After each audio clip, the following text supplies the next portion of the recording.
अस्सलाम वालेकुम। Diploma in इंग्लिश.com की जानिब से खुशामदीद। आज के लेक्चर में हम आपको सिंपल प्रेजेंट टेंस के बारे में एक्सप्लेन करेंगे और उम्मीद है कि आपको बहुत अच्छी तरह से समझ आ जाएगी, यानी सादा और आम फहम अल्फाज में।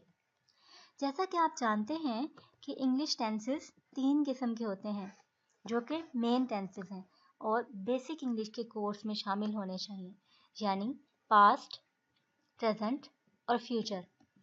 पास्ट का मतलब है वो काम जो आप कर चुके हैं, जो ख़त्म हो गया है और आपने कभी किया था, यानी आपके बचपन में या आपने थोड़े अरसे पहले या कल, यानी जो काम आपने पहले किया था वो पास्ट में है।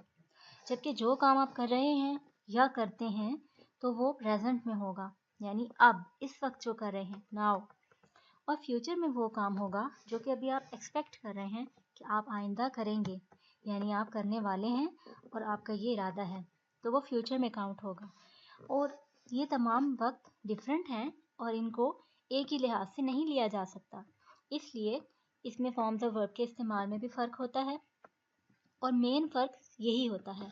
बाकी सब्जेक्ट, ऑब्जेक्ट और प्रेपोजिशन और बाकी पार्ट्स ऑफ स्पीच सेंटेंस में उसी तरह रहते हैं और अपनी जगह को तब्दील भी नहीं करते, सिर्फ फॉर्म ऑफ वर्ब में फ़र्क आता है। तो देखते हैं कि सिंपल प्रेजेंट टेंस में क्या चेंज आता है। इसके लिए सबसे पहले ज़रूरी है कि आपको सिंगुलर सब्जेक्ट्स और प्लूरल सब्जेक्ट्स याद हो जाएं। सिंगुलर सब्जेक्ट्स का मतलब है वो एक्शन डूअर या वो सब्जेक्ट्स, वो काम करने वाले जो कि सिंगुलर हों, यानी एक के तौर पे काउंट होते हैं, जैसे ही, शी, इट या कोई भी नाम, एनी नेम, वो हम सिंगुलर सब्जेक्ट कहते हैं। जबकि प्लूरल सब्जेक्ट का मतलब है एक से ज़्यादा एक्शन डूअर जो कि आप सेंटेंस में इस्तेमाल करते हैं सब्जेक्ट के तौर पे, यानी आई, वी, दे, यू। इंग्लिश में आई को भी प्लूरल सेंस में लिया जाता है, यानी मैं, और यू को भी आप के तौर पे प्लूरल सेंस में लिया जाता है। और सिंगुलर सब्जेक्ट्स को आप याद रख लें, he, she, it, any name, और plural subjects I, we, they, you. इसके बाद आपने ये सोचना है कि हर वो सब्जेक्ट जो सिंगुलर है उसके वर्ब के साथ, यानी उसके मेन वर्ब के साथ सेंटेंस में एस या ई एस का इजाफा किया जाएगा। एस का इजाफा आप करेंगे नॉर्मली हर किसी भी वर्ब के साथ और फर्स्ट फॉर्म यूज़ करेंगे। इसके अलावा आप ई एस का इजाफा उन लेटर्स के साथ करेंगे जो कि किसी भी वर्ब के एंड पे एच आता हो, जैसे वॉश है तो वॉशेज हो जाएगा, वॉच है तो वॉचेज हो जाएगा। एच ज़्यादातर जिसके एंड पे आता है उसमें ई एस का इजाफा किया जाता है। कुछ एग्जांपल्स देख लेते हैं, यानी अफर्मेटिव पॉजिटिव सेंटेंसेस में आप एस या ई एस या आई ई एस का इजाफा ही, शी, इट या किसी नेम के साथ करेंगे। आई प्ले फुटबॉल, अब आपने यहाँ पे प्ले का लफ्ज़ इस्तेमाल किया है, प्ले का वर्ब, क्यों? क्योंकि आई प्लूरल है और प्लूरल के साथ एस या ई एस की ज़रूरत नहीं है।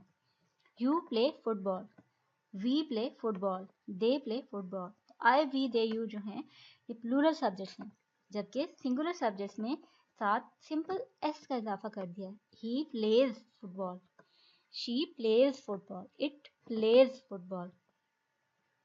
तो ये सिंपल पॉजिटिव सेंटेंसेस हैं।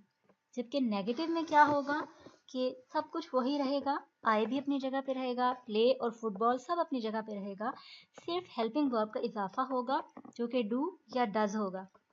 डू का मतलब है कि प्लूरल के साथ इस्तेमाल किया जाए और नेगेटिव का मतलब है नॉट का लफ्ज़ साथ इस्तेमाल किया जाएगा, यानी डू नॉट या डोंट उसका मुखफ़फ़ है, यानी मुख्तसर फॉर्म है। और इसी तरह से अगर सिंगुलर होगा तो डज नॉट का इजाफा करेंगे, क्योंकि आपने सिंगुलर में एस या एस का इजाफा किया था सिंपल में, तो अब नेगेटिव में आपने ई एस का इजाफा डू के साथ यानी हेल्पिंग वर्ब के साथ करना है और प्रिंसिपल वर्ब को, मेन वर्ब को वैसे ही रहने देना है, यानी I don't play football, he doesn't play football, she doesn't play football. तो सबसे पहले जहन में आपने लाना है कि ये सब्जेक्ट क्या है, सिंगुलर है या प्लूरल है। सिंगुलर हो तो एस या ई एस का इजाफा कर दें सिंपल में, और नेगेटिव में डू के साथ ई एस का इजाफा कर दें। और बाकी सब कुछ वही रहेगा। अगर कोई क्वेश्चन है तो डू या डज शुरू में ले आए, जैसे does he play football, does she play football, does it play football. और डू का इजाफा प्लूरल्स के साथ करेंगे, जैसे do I play football, do you play football. इस क्वेश्चन में यू और आई, वी, दे ये सब प्लूरल्स हैं, इसलिए यहाँ पे डू का इस्तेमाल हुआ है, डज का नहीं हुआ। तो इसी तरह से ये भी एग्जांपल्स हैं। आई वर्क सिंपल है, अफर्मेटिव है यानी पॉजिटिव, तो आप डू आई वर्क, डू का इजाफा क्यों करेंगे, क्योंकि आई प्लूरल है। तो आपने यही बात सोचनी है कि सिंगुलर है तो ईएस का इजाफा, अदरवाइज वैसे ही लिख देंगे। और हेल्पिंग वर्ब का इजाफा नेगेटिव और इंट्रोगेटिव यानी क्वेश्चन वाले सेंटेंसेस में ज़रूरी है। तो अब इसकी एक्सरसाइज करते हैं ताकि इसकी प्रैक्टिस हो सके। I usually dash to school, और यहाँ पे आपने गो या गोज लगाना है, फर्स्ट फॉर्म है और आई का मतलब है प्लूरल सब्जेक्ट, इसलिए यहाँ पे गो लगेगा, ईएस का इजाफा नहीं होगा। They dash us often visit, तो यहाँ विजिट्स नहीं लगेगा क्योंकि दे प्लूरल है। You dash basketball once a week, you भी प्लूरल है तो यहाँ पे प्ले ही रहेगा। Tom work every day, work नहीं लगेगा क्योंकि टॉम एक नाम है जो कि एक शख्स का है, इसलिए यहाँ पे वर्क्स लगेगा। Tom works every day. He always tells us funny stories, tells क्यों लगेगा, क्योंकि ही सिंगुलर सब्जेक्ट है। She never helps me with that. Martha and Kevin swim twice a week, दो लोग हैं, एक से ज़्यादा हैं, प्लूरल है तो प्लूरल के साथ एस का इजाफा नहीं होगा, स्विम ही लगेगा। In this club people usually dance a lot, यहाँ पे भी पीपल की बात हो रही है यानी लोग, जो कि जमा है, एक से ज़्यादा हैं, इसलिए डांस ही लगेगा, डांसेस नहीं होगा। Linda takes care of her sister, takes क्यों लगेगा, क्योंकि लिंडा सिंगुलर है, एक है। John rarely leaves the country, leaves क्यों लगेगा, क्योंकि जॉन एक है, सिंगुलर है।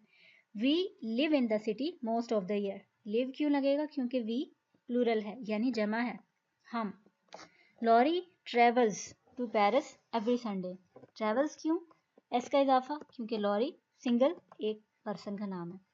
I bake cookies twice a month, bakes नहीं होगा क्योंकि आई सिंगुलर नहीं है, प्लूरल है, जमा के तौर पे इस्तेमाल होता है।